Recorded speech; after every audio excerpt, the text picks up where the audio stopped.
morning. Super excited to have Mr. Blas Elias here from Trans-Siberian Orchestra and Slaughter back in the day. How are you doing, man?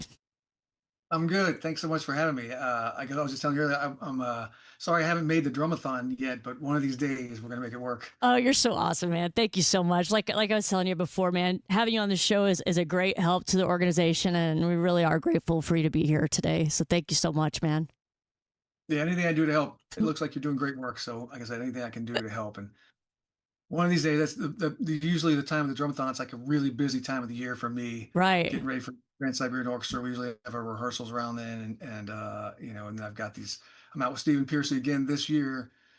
I've got shows right up until I leave for TSO, so it's a little bit of a busy time for me. But one of these days we'll make it work, No hopefully. worries at all, man. I know we're planning to do a drumathon for our first time ever in Nashville next year, and it might be a different time of year, so I'll keep you posted on that. Maybe we can land something cool. All right. Yeah, all right, cool, man. All right, so you know what I wanted to talk to you about. I didn't give you any warning on this, but the thing that I love to talk to folks like you about is how you first got into drumming. So I want to go all the way back to your childhood and hear about that. How old were you first started playing drums?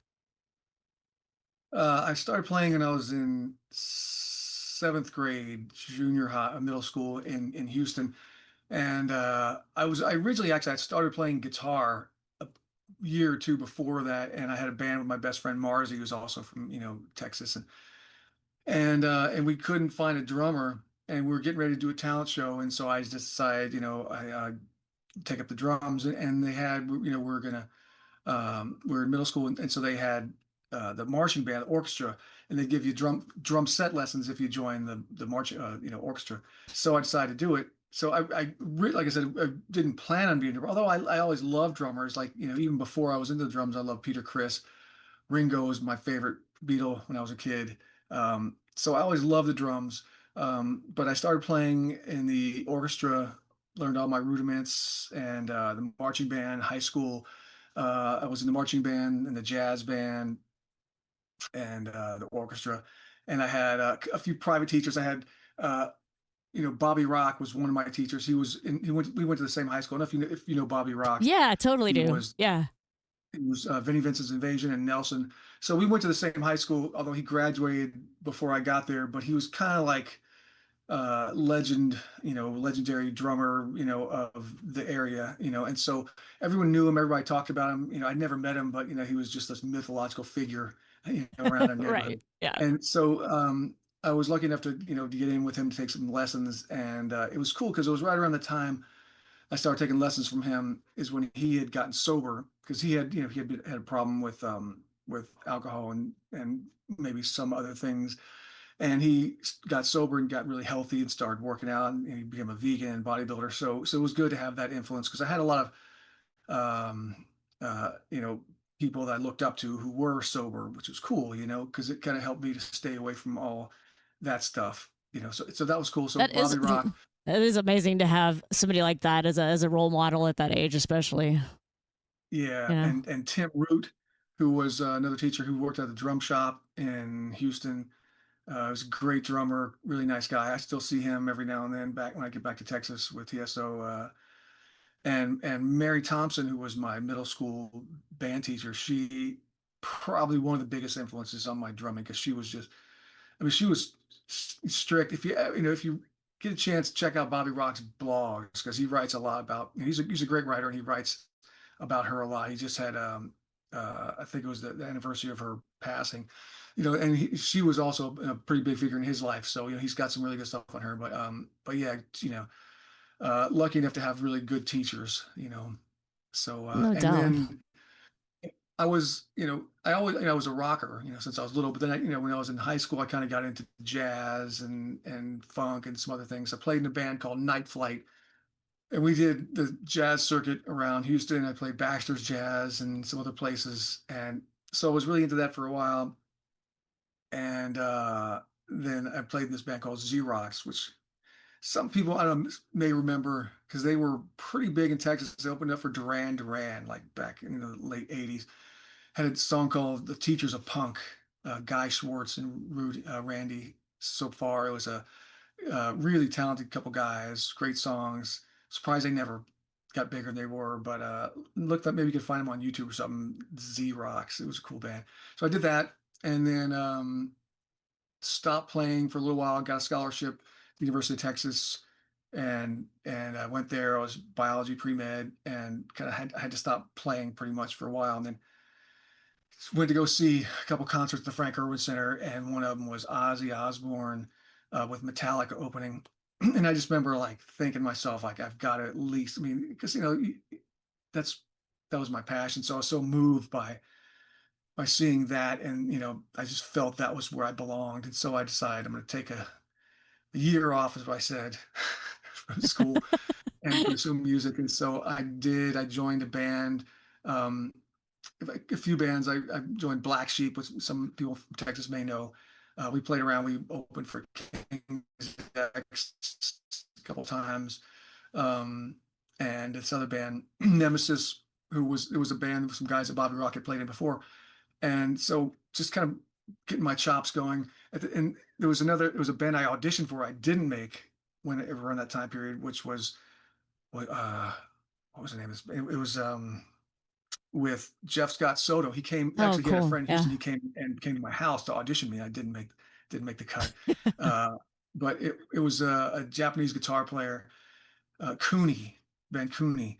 And so it was funny because me and Jeff been kind of crisscrossing paths all these years. But so but I wasn't ready. So yeah, I kept touring, playing around Texas and Missouri and Colorado, all these places, just getting my chops together, getting my live thing together. And then a guitar player who I'd been playing with in one of these bands had gone out to LA and saw an ad in a magazine that Vinnie Vincent's Invasion had broken up, and Mark Slaughter and Dana Strum were putting together a new band looking for a guitar player and a drummer. So he was auditioning and told me about it. And so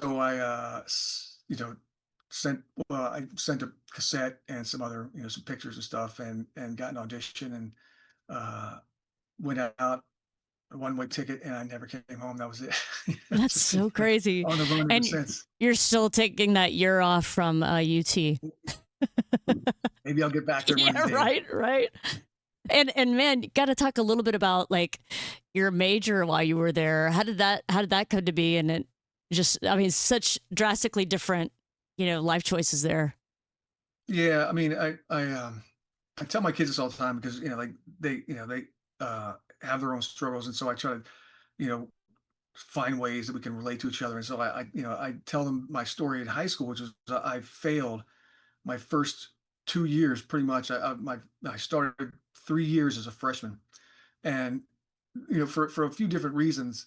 Um, but then my third year, which I was supposed to be a junior, I got a health teacher, and he was just one of those teachers that really just cares, and he wouldn't let me, like, I'd usually go in the first day of school, check in, and then check out, and I just wouldn't go to class anymore, and I'd go hang out with my friends, get into trouble. And so, but he really wanted me to succeed, and so since he was a health teacher, it got me interested in health and biology, and he cared. He showed me he cared, and so I took his class. I just fell in love with biology and physiology and chemistry. So I did really well, starting that year, and I made up classes enough to graduate on time, get a scholarship. And so that was the direction I thought I was going to go, because I really loved like I said, biology, and that was my thing. And and it was good. It felt good, but I think ultimately, I mean, it was good for me in a number of different ways to do that, but I think, I just came back to the fact that music was just my thing. Yeah, I So, mean, like your true passion, like your life calling, really, right?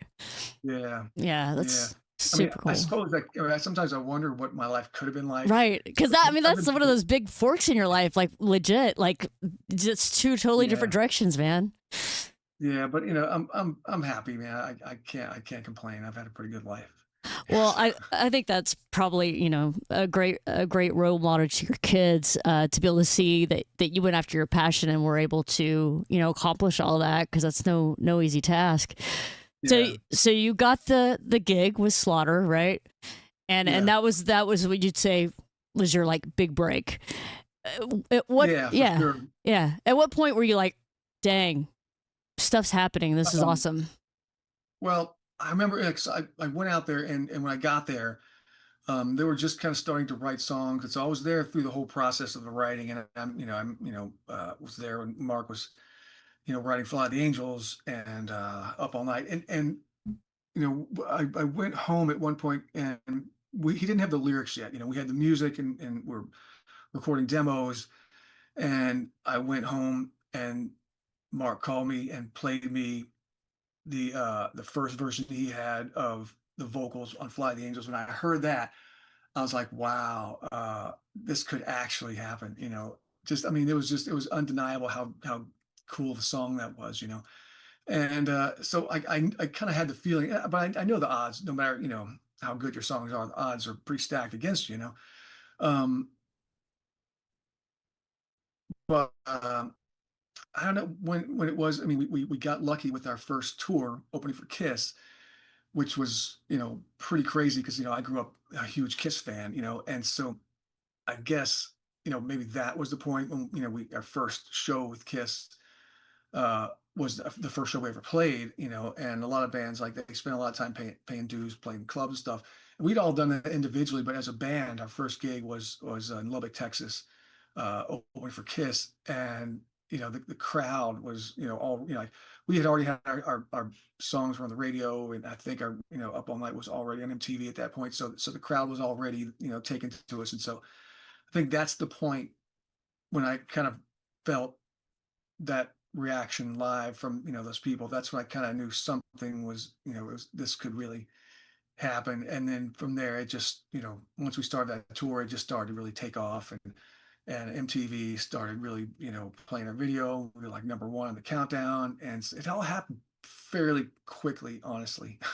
Yeah, and I mean, man, what a great time to be playing in music. Mhm. I don't know about you, but the '80s were just like nothing else. It's just such a Yeah, iconic time, I and know. and like back then, you knew every member of the band. Like I knew your name. I knew all the guys in the band, like everybody's names. Like as fans, we knew everybody's names, and now it's just like you kind of like know the singer, and then a lot of Yeah. times they don't even record real drums anymore, and they just Yeah, have there's so a. many bands. I mean, my kids both are musicians. Uh, My son, singer, guitar player, piano, and my daughter just started playing guitar. She just did her first.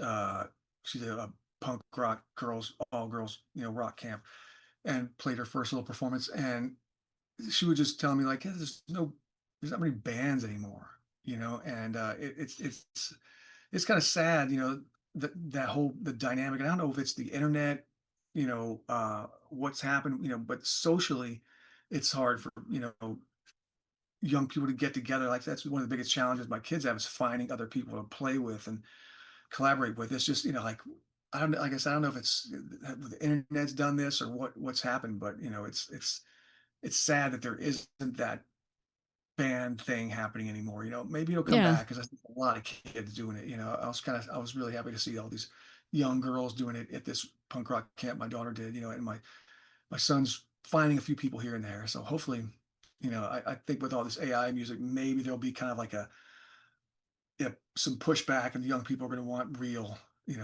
something real. Yeah, yeah, right. I mean, I remember I was watching somebody on YouTube recently. I think is it Rick Beto? I think is his name. Mhm. And he was talking about how the music charts are just filled with people's names. It's not bands anymore. There's Mhm. just not bands, Yeah. and it seems like it's people are at home and they're doing TikTok by themselves. They're playing guitar by themselves or they're singing by themselves or whatever. And there's just not a lot of band stuff going on. I remember I ran across some group of younger kids doing a cappella stuff, and they sit in a stairwell and they sing, and that was pretty amazing. And I'm with you. I would love to see it get back to where there's, bands, and, you have all these different kinds of heroes that you are in the bands with, the whole thing. I just miss it Mhm. so much. But one thing that I will say about the internet is it's so much easier to learn an instrument now. Oh man, I It's know. crazy. I Yeah, can't. how much better I could have been had I had. Right? I know.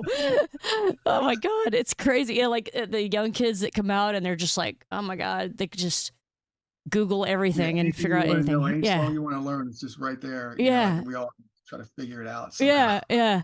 Well, so I don't know if a lot of people know this, but because I didn't know until we talked about it a couple of years ago, I think that you actually play with Blue Man Group, right? You I still, did. I haven't done that since, what was my last year there? I want to say 2017, oh, because okay, that was okay, the Trans-Siberian Orchestra. yeah, And I couldn't do both because both, like Trans-Siberian, it's, the holidays, like we're yeah, November, December, and that's, we're locked down. So the first year I was there, I had a manager who was, at TSO, a manager at Blue Man who let me go. But normally, like Blue Man Group, we were locked with the same thing. We're locked down for holidays. Couldn't do both, and I've been doing Blue Man Group for 17 years, so I had a pretty good run there, and I think it was good for me because I was able to, I started with them when I left Slaughter around 2001, uh, and I wanted to stay home, get married, have kids, and so it was a great thing because it gave me a chance to have a family and stay home. But around the time I started doing Trans-Siberian in 2017, my kids were older, and I felt kind of it was okay for me to kind of go back on the road a little bit. So it was a good time for me to move on, and I was also doing raiding the rock vault, my show in Vegas at the time, and a couple other things. So, but yeah. yeah, it was perfect timing for me um, to move back into kind of playing, Yeah, and touring around and rock and stuff. I mean, what's mhm. cool about, like you said, TSO is you guys are just out a couple of months out of the year, so it's not like you're going to be gone, 6, 7 months or something crazy, Yeah. and you can Mhm. just really focus on that. And then being where you are, you get a lot of other opportunities. I know you said that you're going to be touring with Stephen Percy this year, right?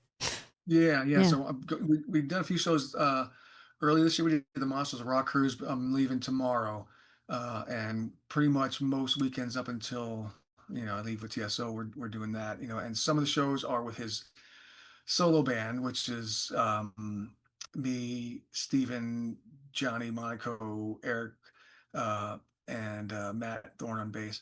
And then some of the shows are with Warren DeMartini. It's called Pierce D. DeMartini. So it's Stephen and Warren DeMartini, which is awesome. I mean, both that's bands are great, crazy. Yeah, but playing with Warren and Stephen, it's pretty cool, because that's one of those bands that I grew up with. You probably did too, and I've had the chance to play with, some of the people that I grew up, musically influenced by, and just to hear, you know, not only Steven sing those words, but hear Warren play those licks. It's crazy.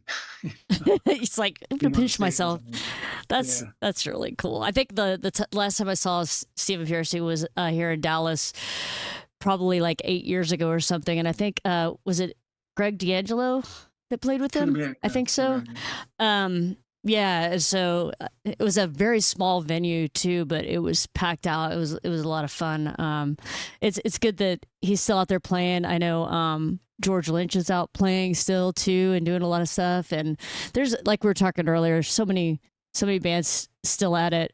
Um, so how did you end up getting into the Blue Man Group when that happened? It was just a kind of a lucky you know coincidence and good timing. I we been out touring. After Tim Kelly, our guitar player for Slaughter, passed away in 1998, and we did one more record. We had Blando, who was our sound man, come in as a guitar player, and we did another record with him, which is a great record.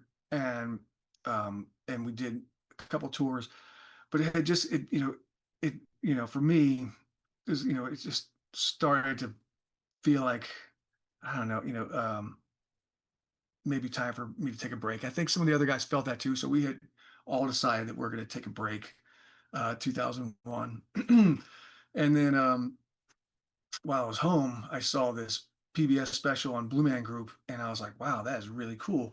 And they were just opening up their show in Las Vegas. They'd been out in New York for a while, and And then I was talking to a friend of mine about it, and he's like, "Hey, I got actually, someone called me that got tickets, to see the show, and because you're kind of still starting out giving away tickets, and so I went to go see a show and just fell in love with the show, and I went, talked to the band, and someone told me they had, it was I think the Intel commercial with the Blue Man Group had just came out, and so their numbers were starting to pick up, so they needed to add more shows. They're looking for another drummer, and it just was just great timing, And so I contacted them for an audition, and just like I said, just great timing, great group of people. Just it worked out, and we did one. I did one more.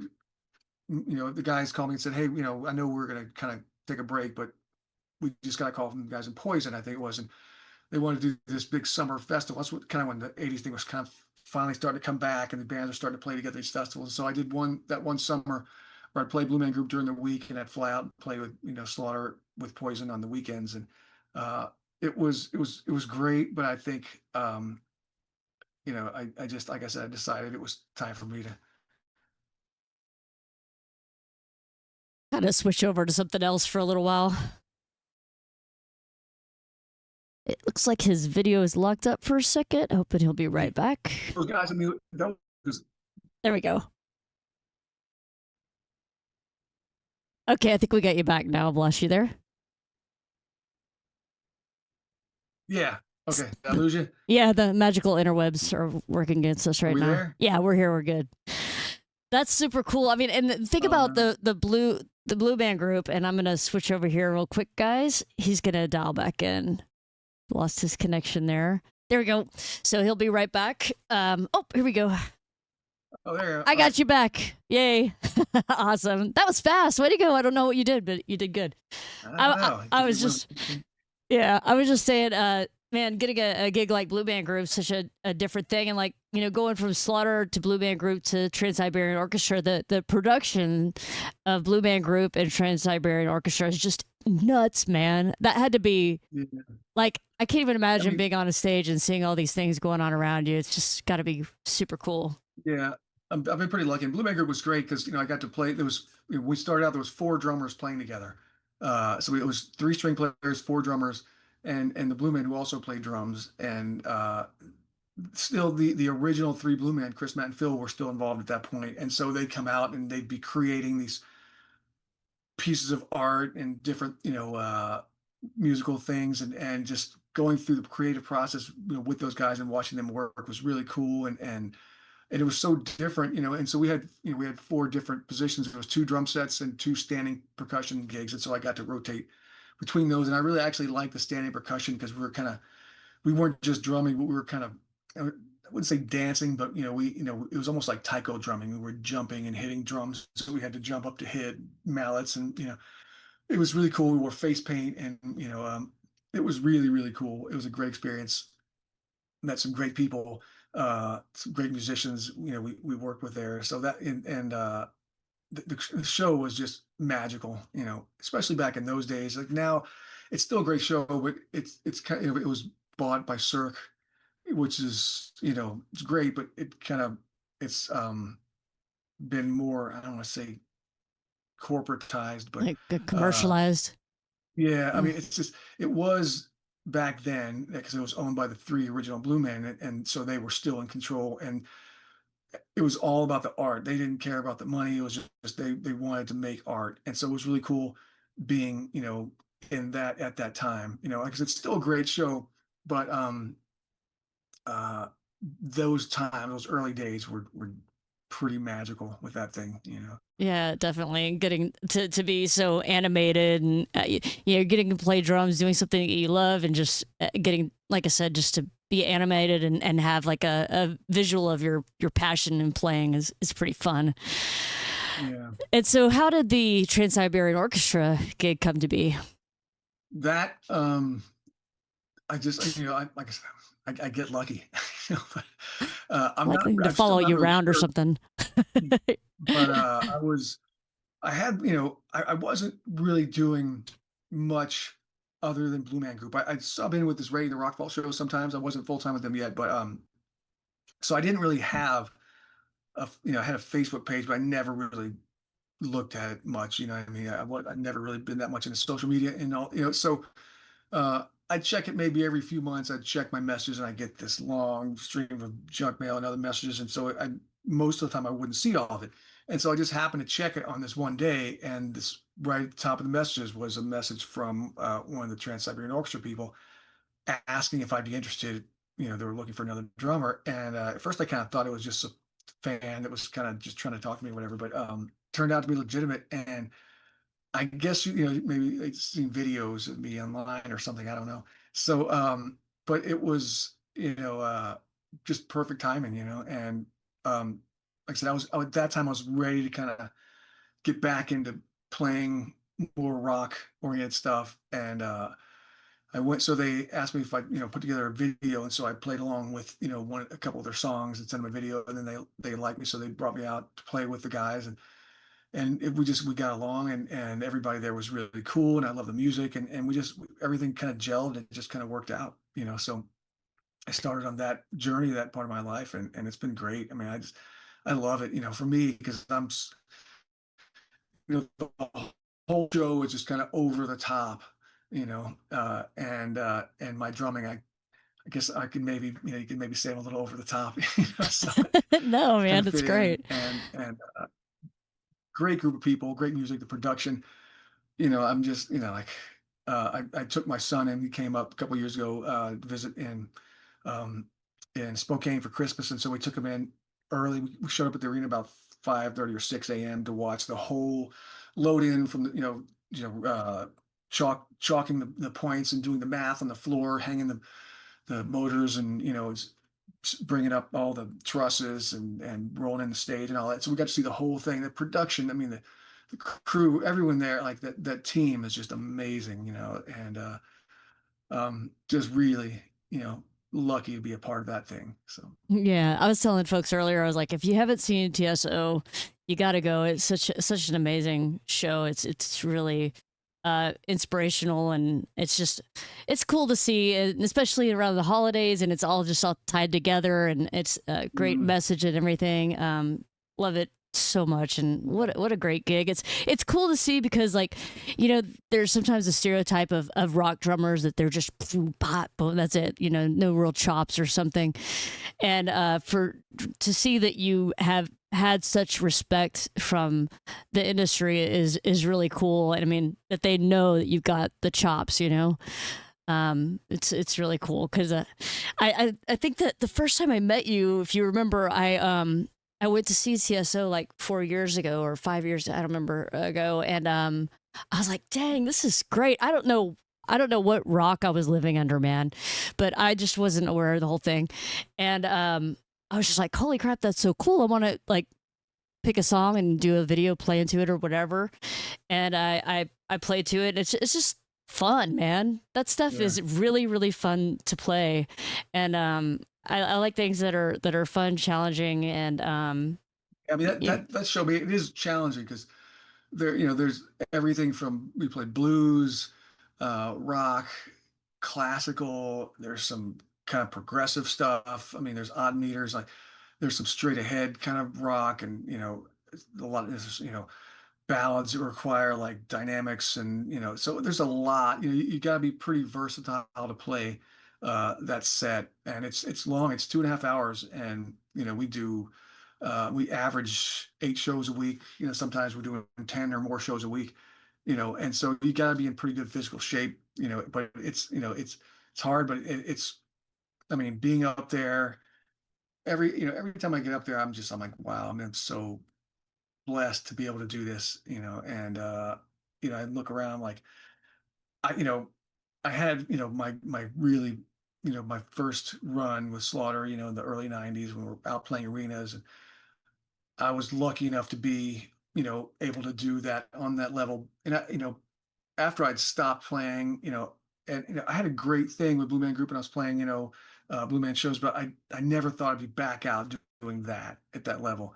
And so just to be back there and doing it again, I'm just like, wow, It is. it's definitely, That's so cool, man. That is yeah, ultra cool, and to have the support of your family all these years, and you were talking about that it's a lot of physical demand playing with TSO, having so many shows, because you guys play like a matinee show and then you play like an evening show a lot of times. And so you were talking earlier about getting into health and everything. So is there something that you do that you want to share so the other drummers that are watching might could take note? I mean, yes. I mean, I run, I bike, I work out. I work out with weights, and I have a gym here. And when I'm on the road, like there's a bunch of us, in the band and singers, we all work out. Like we go to the hotel gym, and it's just full of TSO people every day. You got to That's stay in cool. shape to do that. Yeah. Especially I'm getting older. And so to be able to do that, and just the traveling, and you got to stay in shape. So me, like there's no alcohol, no drugs, try to eat fairly well, and strength training, running, and I love it. I love to run, I love to exercise. you know I think, as long as I can. I don't feel like, I think when my daughter was asking me the other day, like, how old I feel, I feel like I'm in my 30s. That's excellent, man. That's so awesome. I'm not close to 30, but I keep wondering when I'm going to feel old. I mean, I feel lately, like, it's harder to recover from certain things, workouts and whatnot. And I took a fall when I was running and broke some ribs, last year, and that kind of freaked me out, Oh because God, yeah. Yeah. I never really falling, but now I'm like, wow. Right, right. But I mean, I still feel like I could do anything, like I'm looking forward to going back snowboarding, and whatever I can. My kid wants to do skydiving. Oh my God, man. So it's in the blood, it sounds like. Mhm. Well, that's awesome. I was going to tie it all back together because, I was talking earlier with Amanda, a breast cancer survivor, and we were talking about how important health is to reduce your risk of cancer, and, staying Mhm. healthy, eating right, low to no alcohol, all those things contribute to lowering your risk of getting some kind of cancer in your life. So good point to bring Your that up. health, man, that's the most important thing you have, more than money, more than anything else, that your health. If you don't have your health, no matter how much money you got, Yeah. I remember I met with Kenny Aronoff a few years ago, and that guy, talk about health. He's just built like a rock, and he's in his yeah. 70s now. And I'm just like, dude, I mean, it's a huge inspiration hearing people like him and like you doing that. It inspires me at least to do more of that, working out more and staying more healthy. And the cool thing is, as a drummer, you're getting like a crap ton of cardio out of the gates as soon as you're going to play like a Yeah, three yeah, for set sure. night or whatever. I mean, I am Mhm. wore out by the end of the night, so it's really a good thing. But yeah, bless. I was just looking at the clock, and I keep doing this. I did this in the last interview too. Is like all of a sudden I blink and the show's like over.